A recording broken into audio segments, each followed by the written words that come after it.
This episode of Analyzing is sponsored by Anchor. If you haven't heard of Anchor, is the easiest way to make a podcast. It's a podcast app, basically.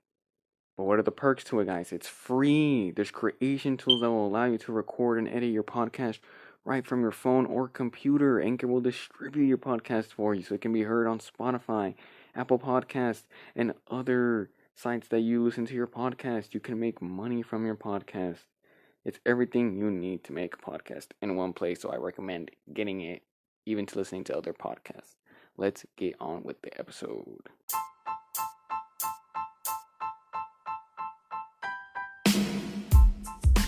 What it is, guys, your boy Alton of Analyzing, and today we got the NBA Finals, man. Review. So, NBA Finals just ended on last Thursday, and the Golden State Warriors beat the Boston Celtics in 6 to lift the Larry O'Brien Trophy. Now, I have two huge things on why Boston lost. First, Boston Celtics turnovers. Turnovers. They averaged 17 turnovers throughout the series. They had 99 total turnovers, with 22 in a closeout Game 6. Compared to Golden State's 79 total turnovers. Now, okay, first, we're going to give credit to Golden State's defense, right? Obviously orchestrated by Draymond Green. They had a zone defensive scheme. When Jason Tatum specifically targeted Curry, he wouldn't back down. All right, you got to give him credit for that. He didn't back down. He would hold him long enough until the help defender came and they would steal the ball or they would call the turnover, anything, all right? All the defender Golden State Warriors swarmed to the ball. We gotta give them the credit. However, to me, a lot of it was self-inflicted wounds, self-inflicted turnovers. How many times did we see Jason Tatum, Jaylen Brown, Marcus Smart off an ISO? They tried to create an ISO, and off an ISO, they would force something. And knowing that the Warriors' defense was swatting, trying to steal the ball, they looked careless. That these three Boston players looked careless with the basketball, trying these ridiculous passes that were never going to work in the first place. Like, I don't even know why you would attempt that. Game 5, perfect example of this. Warriors had 6 total turnovers as a team. Boston had 18 total turnovers as a team. With Tatum, Brown, and Smart, all with more than 4 turnovers. Guess who won the game? The Warriors. Another big thing that why I think Golden State won. The Dubs, they cooked them. Curry cooked Boston with their high screens and pick and rolls. Each time, how many times did we see Draymond give Curry a high screen?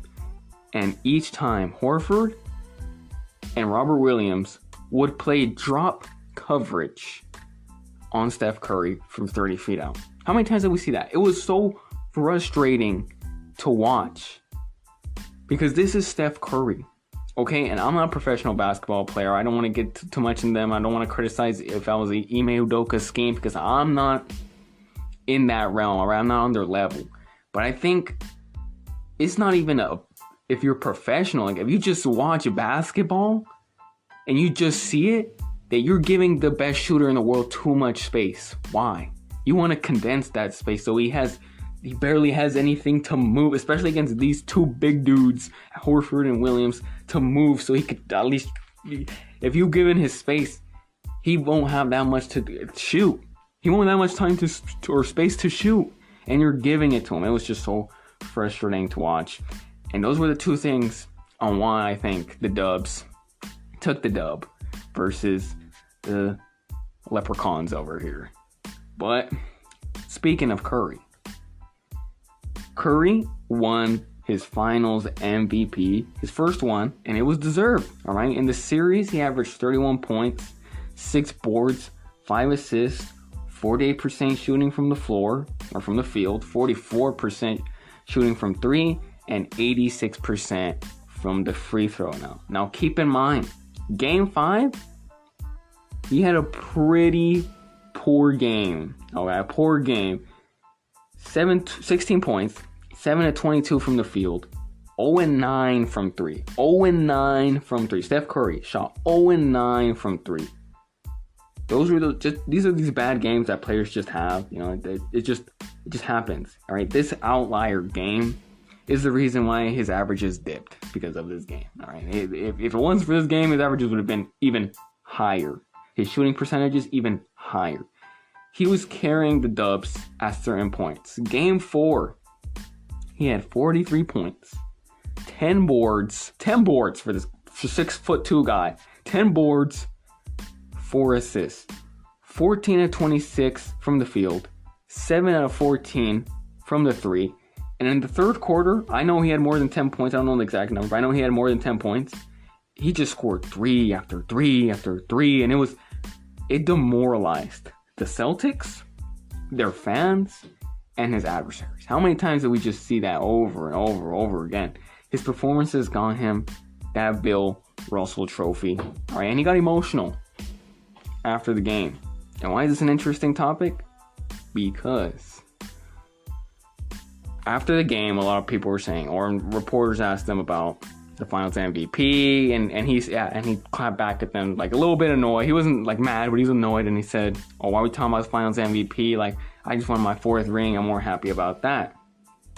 All right, and I can't tell him. Okay, I'm not dismissing that completely because he's him and he knows how he feels better than I do.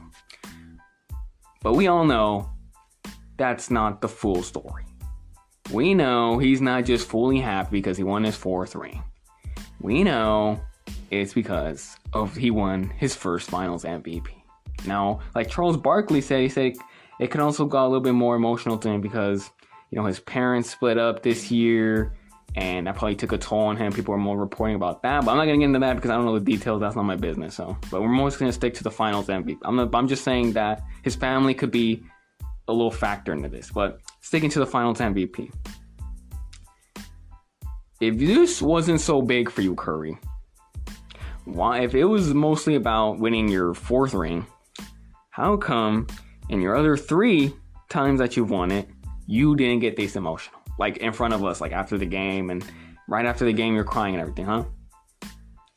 Now, it could be that this 4th ring came after you guys fell rock bottom.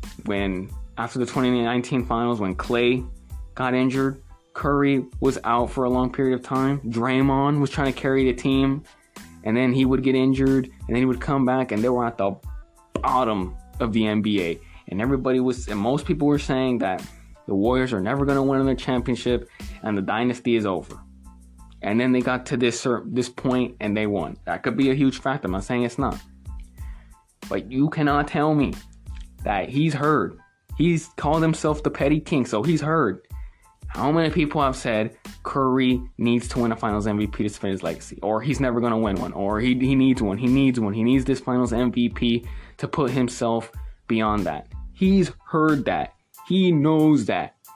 And he wanted it. That's why when he finally won it, he said finally. And he started emotional. You cannot tell me otherwise, Curry. I know it's true. I see it. I know it's true. After hearing all of that, he's heard it. He knows. That's why he got that emotional, right? It's just the facts. It's the facts. Now, people, since he won his first Finals MVP, the question is brought up. Is he a top 10 player? We're going to get into that later. And after the review, we're going to get to that later. I'm going to give my opinion if he's in it or not. And I'm going to give you my list. Let's go on to Klay, though. Klay, he averaged 17 points, 3 boards, 17 points, 3 boards, 2 assists, 36% from the field, 35% from the 3, and 100% from the free throw line. Now, that's a little skewed because he got 100% because he only averaged like 2 free throw attempts, but he made all of them, so that's still pretty good. But not the best of numbers for him. Not career lows, but all lows for him. And not the best series that he's ever played in. All right, games 1 and 2 especially, very poor games for him. Game 3 and onwards, he started to get in the series, but he didn't reach those standards that he has set for himself, that we expect him to have, that we are accustomed to him having. All right, and I believe it was injuries, right, showing themselves, which I give him zero fault. Because think of it like this: you're out for 2 years with an ACL and Achilles tear. When you got the ACL, you come back, and then the second year you got your Achilles tear. In your first year back, you have to play 35 plus minutes on a consistent basis on a championship run, while a majority of people are expecting you to be lights out, for you to be your normal self. That's incomprehensible. So it's not his greatest series, but I'm still going to give him props for actually playing decently in these playoffs after a 2-year layoff. You got to give Klay his credit. Not the best series, but it's not a coincidence that he comes back in the lineup and they win the championship. It's not a coincidence. Curry can't do it by himself like last year. Him and Draymond could barely do it. Now you put Klay in there and they win it. It's not a coincidence. Draymond Green, he averaged 6 points, 8 boards, 6 assists in this series, 30% from the field, 13% from the three. Games 3 and 4, he was terrible. All right, and we're gonna take off the points, right? Even though he only scored 2, we're gonna take him off because that's not his role. That's not what he does. Right? He's not a scorer. That's Klay. That's it's Curry. That's the rest of the team. But he had 4 assists, and that's his job. That's your sole job, to distribute, and he didn't do that. So for games 3 and 4, terrible. But we're gonna give him credit because in money time, game 6. Closeout game. He recorded 12, and 8. 12 boards, 8 assists. He made key defensive plays. And he made shots where you said that shot's not going in, and he made it. So we gotta give him props there. The shit that we give him, okay, it's deserved. Because sometimes he be playing horrible. And he talks like if he averages 30. But he comes up big in these closeout games. Game 7 in 2016 finals, they lost. But he scored 30-some points, and he had a pretty good stat line. So we got to respect him there. He comes up in the big games. I don't like Draymond, and I'll be making fun of him at times, but we got to give him his respect and his IQ. Okay, we got to give him his respect. Wiggins. I think the best way to, summarize his performance is that he was second in line for that finals MVP. That's how vital he was for the Golden State Warriors, right? Averaged 18 points, 9 boards, 2 assists, 45% from the field, 30% from 3, 69% from the free throw line. Now, 30% from 3 and the 69% from the free throw line, that's pretty bad, but he's not that scorer. He came up, though, enormously for them when he had to make big-time shots that kept him in the game, or he scored dagger shots where it's like, you're not coming back, this game's over. He's few of those. His 2 jobs was not scoring. His 2 jobs, get the rebounds, play defense. He was controlling the boards. He averaged 9 boards this series, the most for any player in the series. Play defense. His defense on Tatum was tremendous. He clamped him majority of the series. Where Tatum couldn't get a shot off at times. And when he did, air ball. His percentages were dropping. We're going to get into that detail a little bit later, but his percentages were dropping the further the game went and the more Wiggins was guarding him. So you got to shout out to Wiggins. Shout out to Wiggins. Second in line for the finals MVP. The second best player for the Warriors. Second most important player for the Warriors in this series. But let's get on to Tatum. He averaged 22 points, 7 boards, 7 assists. 37% from the field. 46% from 3, 66% from the free throw line. He had 23 total turnovers, most of any player in this series. Now, 66% from the free throw line, that's pretty bad, But now, before I get into him, okay, before I start criticizing him, he was a pretty good playmaker this series. Actually underrated, right? He averaged 7 assists. And he had 42 total assists. Also, more than anybody else in the series. However, 37% from the field, that's egregious for a player like him. Okay, his field goal percentage actually dropped every game from the first quarter to the fourth quarter. It dropped, implying that he got worse as the game went on. So not only does the stats say it, the eye test was also telling you as well. Because countless times did I see him get clamped by Wiggins where he couldn't get past him, and he would try to force something, and he would turn it over, or he would throw a prayer of a shot, horrible shot selection, and that shot would either be a clank or an air ball. That's what it would be each time. And listen, new media, old media, you know, they're talking about new media, you know, it's more player friendly. They less criticize and want to give you more greatness than old media. Let's keep it in the middle. Let's keep it moderate. Let's keep it real. Let's keep it at 100%. I'm going to tell you like it is. He folded like a lawn chair. That's just what happened, bro. It's just the facts. It's just the facts. Don't even try to defend him. That's what happened. He played bad. Move on. Now, but there's just people who are so extreme. Like in every topic in the world, there's just always these extremists. The extremists that are saying that his career's over, again, you're out of your mind. That's a ludicrous statement. How is his career over? How is his career over? Just because he lost one finals and he played pretty atrociously in it does not mean that his career's over. Okay, he's 24 and it's his first time in the finals. He still has a long way to go. He hasn't even reached his prime yet. And just because he plays like this in the finals, his career's over, you're out of your mind. No way his career's over, bro. It's just starting.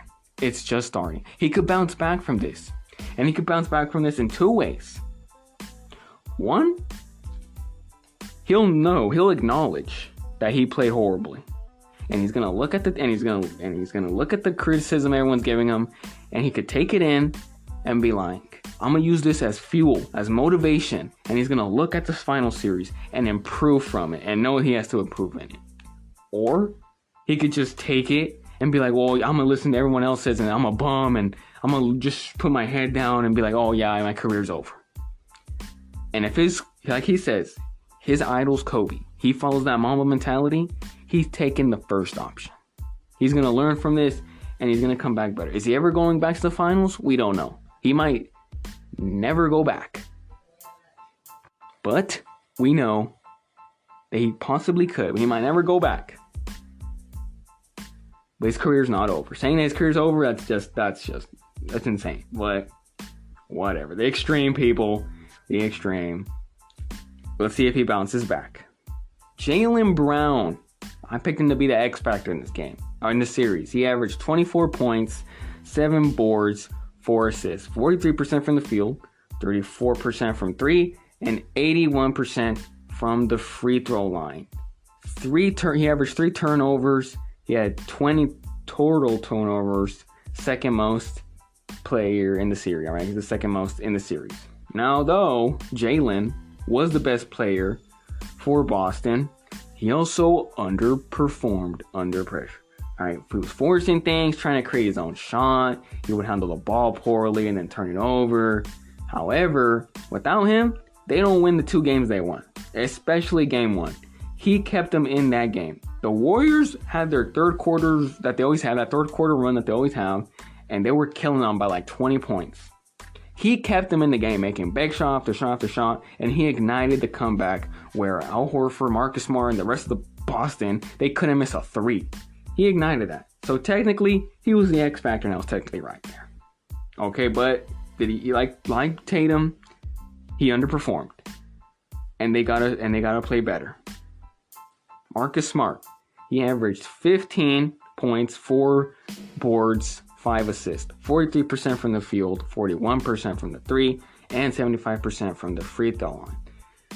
People were expecting Marcus Smart to come in, the defensive player of the year, and shut down Steph Curry. That didn't happen. Now, I'm not going to kill him for that, like most people are, because I was talking about the screens. Marcus Smart would start defending him. He would get him from like high court, but then Draymond would do the screen, and then obviously Horford or Williams would end up on him. So it wasn't him. It wasn't Marcus Smart as the primary defender. So I'm not gonna get into that.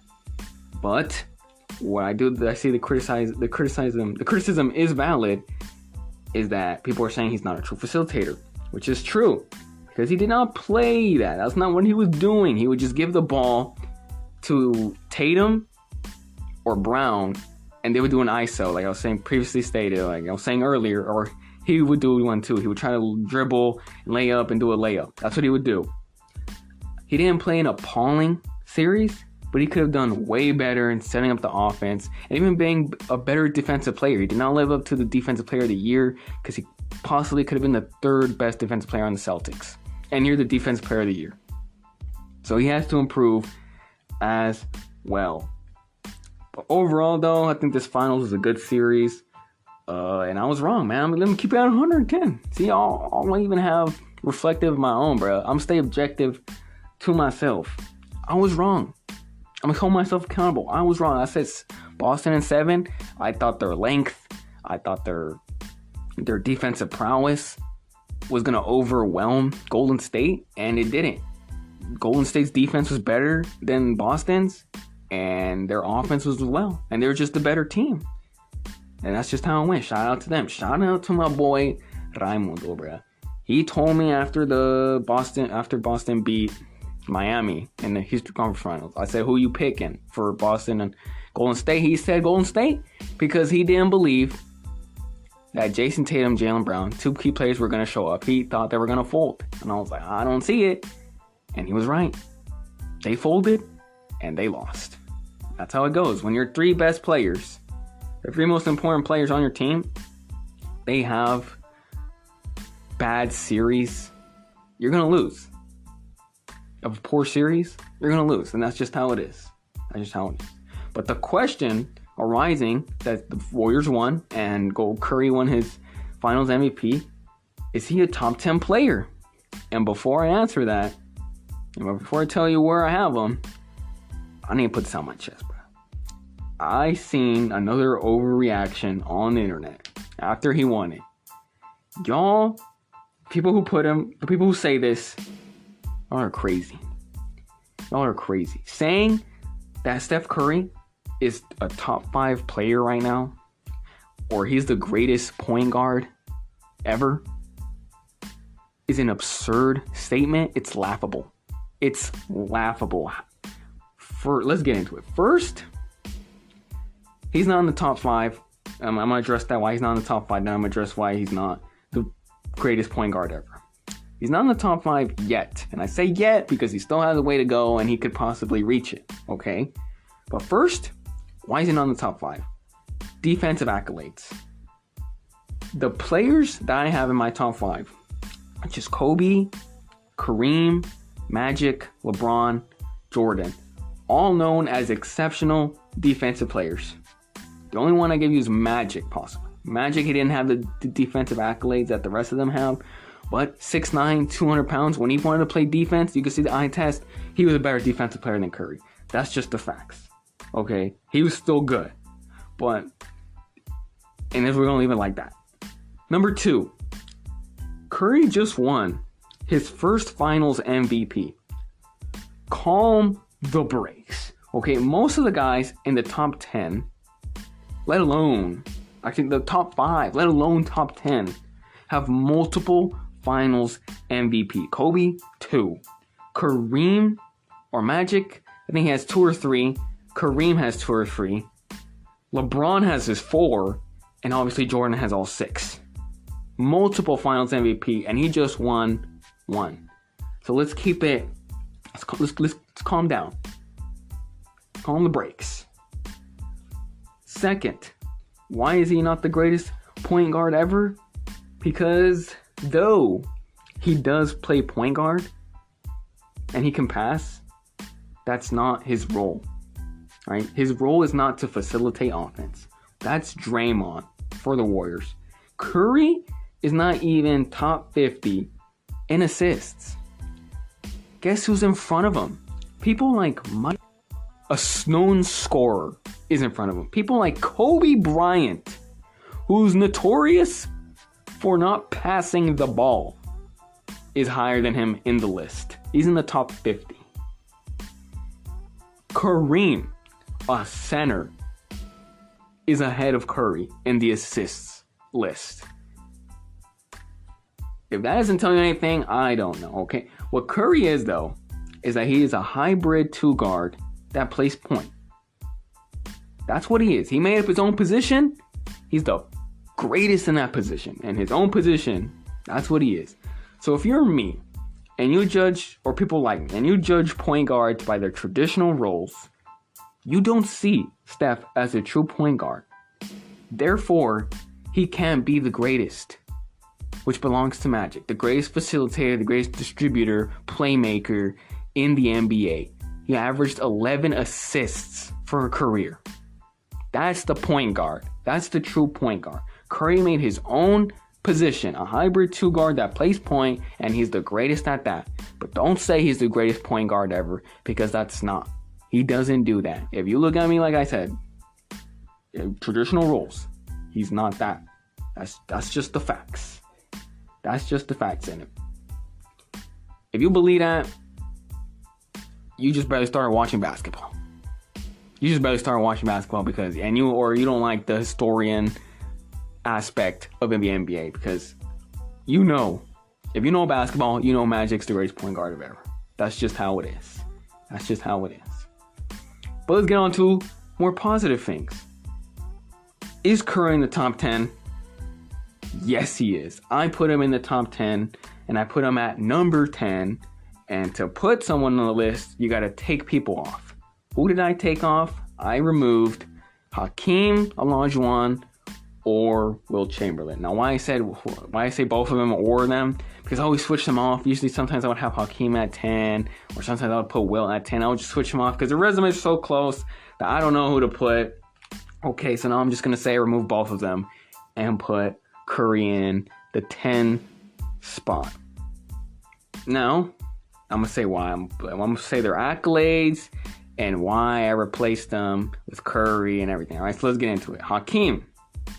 He's a two-time NBA champion, two-time Finals MVP, 1994 regular season MVP, two-time Defensive Player of the Year. He's a 12-time All-Star, 2 times rebound champion, 3 times blocking champion, 12 times All-NBA team, 9 times All-Defensive team, 1985 All-Rookie team, and he was in the NBA 75th anniversary team. And for a career, he averaged 22 points, 11 boards, 3 assists. Now, I took him off the team because he's not in most people's top 10. And I think Curry's just now exceeded him. And he's not a lot of people's top 10. So, I kind of factor in. But I believe he's actually underrated. Hakeem is underrated. I think he's the 3rd best center of all time. Between the 2 years that Jordan took off, 94, 95, he won the 2 championships. He won the 2-time Finals MVP. He was clearly, and he won the MVP that one of those years, like regular season MVP. He was clearly the best player in the NBA, so you got to give him his credit there. I believe he belongs there, but now Curry has exceeded him. Will Chamberlain is a 2-time NBA champion, 1972 Finals MVP, a 4-time regular season MVP, 1960 Rookie of the Year, 13-time All-Star, 7-time scoring champion, 11-time rebounding champion, 1968 assist champion, 10 times All-NBA, 1960 All-Star MVP, 2 times All-Defensive team, and he was in the NBA 75th anniversary team. And for a career, this man averaged 30 points, 23 boards, 4 assists. 30 and 20. That's absurd, man. You know what also is absurd? His 3rd season in the NBA, he averaged 50 points. 50 points this man averaged in his 3rd season. That's insane. If you think about it, that's insane. Like, 50 points. Wow. And he's the one that had 100 points in one game, a record. Still. But even though I'm praising his stats, He has insane stats, like I said. And he supposedly is a world-class athlete. Why have I took him off the list, or why do I have him this low? And what's the knock on him for me? His competition wasn't great. His era, the 50s and the 60s, what is it notorious for? Notorious that most of the players were part-time NBA players. They had other jobs, okay? Their jobs was they were firemen, they were garbage men, they were plumbers, and there were all of these different jobs. And there was only 8 teams in the league. And he was the most dominant figure. Supposedly, he was the most dominant figure in his era, which I don't think is true. Because how are you the most dominant player in your era and you lose to this one guy whose name is Bill Russell, who beat you 11 times, and you only beat him twice? And you could bring the argument that his Bill Russell Celtics were the better team. Obviously with Bob Cousy and Sam and Casey Jones, all right? They were the better team. But I don't know how they could label you the most dominant player in your all time or in your era when you weren't in your own era. Statistically, yes, he was the most dominant. But look at the time and look at the winning. Winning? Nope. Bill Russell beat him 11 times. So I can't have that. I can't put that together. I can't correlate it. It doesn't make sense to me. So that's why I'll have to take off Chamberlain. But he's still a great player statistically. That's why I'm going to have to take him off there. Curry. Why is he in the top 10? Look at his accolades now. And with winning the Finals MVP, these are his accolades. 4-time NBA champion. 2022 Finals MVP. 2-time regular season MVP, one being unanimous. 2-time scoring champion. 2016 steal champion. 8 times All-NBA team. 2010 All-Rookie team. He was in this NBA 75th anniversary team. He was a 2022 All-Star MVP. He was a 2022 Western Conference MVP, the Magic Johnson Trophy, the new one. He's number 1 in 3-pointers made all time with 3,117 and counting. And for career, he averaged 24 points, 5 boards, 7 assists. With these accomplishments, you have to put him in the top 10. And not just because of the accomplishments. The accomplishment is his accolades add to his legacy. That's what thrusted him into the top 10. But why is he really in the top 10? Why does he have to be in the top 10? Because of his revolution of basketball. Now, I don't want to repeat what everyone says and everyone talks about, but he's the greatest shooter ever. He's the greatest shooter NBA's ever seen, the basketball's ever seen, the God's ever created, right? I don't want to repeat that. But it's true. It's true. Everyone, how do you revolutionize basketball? Everyone wants to shoot threes because of him. People think it's so nonchalant.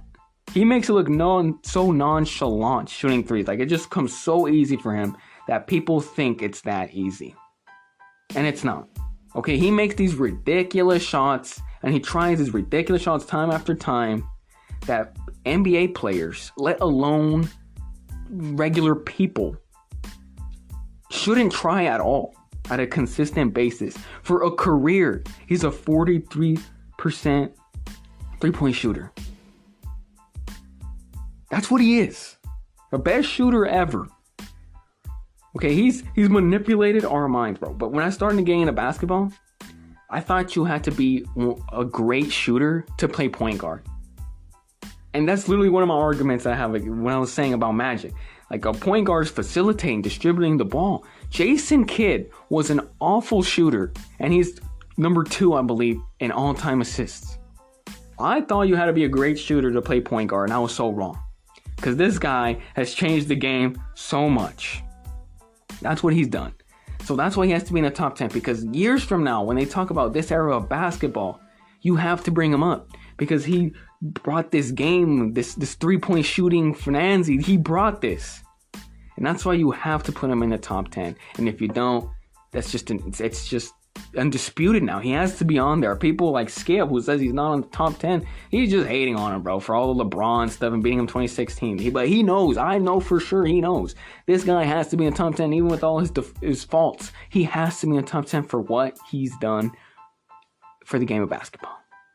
He has to be in the top 10. And that Finals MVP just thrusted him into the top 10. And that's where he is right now. So congrats, Curry. You're in the top 10, bro. So with Curry being in the top 10, my full 10 now is at number 10. Obviously, we have Curry. At number 9, we have Larry Bird. At number 8, we have Tim Duncan. Number 7, we have Bill Russell. Number 6, we have Shaquille O'Neal. At 5, we have Kobe Bryant. At 4, we have Magic Johnson. At 3, we have Kareem Abdul-Jabbar. At 2, we have LeBron. And at number 1, His Airness, Michael Jeffrey Jordan. Great list for me, man. I don't know. You could dispute where to place him, but that's all top 10, bro. Like, those are the players that belong there. No cap. No, undisputed. And we'll leave it at that. Thanks, y'all, for listening to the episode. See y'all in the next one. Good basketball, and we'll see y'all in the next one. See you next year for basketball.